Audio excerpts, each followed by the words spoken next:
Marvel Future Fighters, what's up? It's Trippy Cakes here, and I'm gonna do a real short video on mastering your leaderships and choosing, who you want to lead your teams.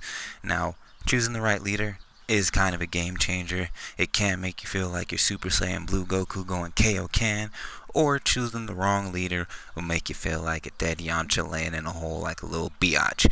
But there's a couple things that I do want to go over. It's about good leaderships. That's what I'm going to start with. So what I'm going to have in the background is showing, some leaderships that are pretty good.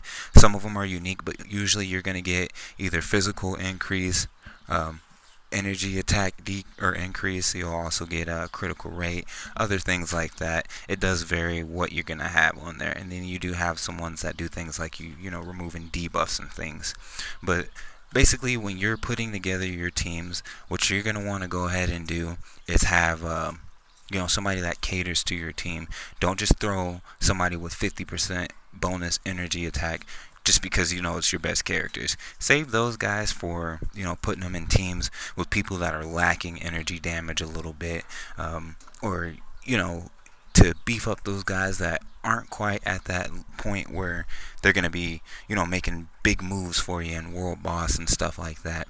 Now, a lot of people don't have, issues with picking who they're going to choose as their leader for things, but there are different aspects that you can do. Like She-Hulk, for example, a 48% increase to male type characters. That is a substantial difference on a lot of these world bosses, since two of them are only females, as well as taking her in the timeline battle. You're not going to use her as, a character to try and kill other people, but you're going to use her for her bonuses. And that's what I mean by picking the right leaderships. Now, when there is good, there is also bad. There are trash leadership, abilities. Like the poor bastard in the background of this slide, Iron Man. Iron Man has like a plus 24% to cooldown reduction. And to be honest, like it's early on, that is kind of good to have, so you can rotate your skills faster and try to kill before you are killed. But most of the people that are higher levels do not have that cooldown reduction problem, because their comic cards make up the difference for what his leadership should be. So that is kind of shitty, not to mention he is a shitty character in general. And then you have, special ones like this 10% chance to paralyze on Yellow Jacket. That's no good either.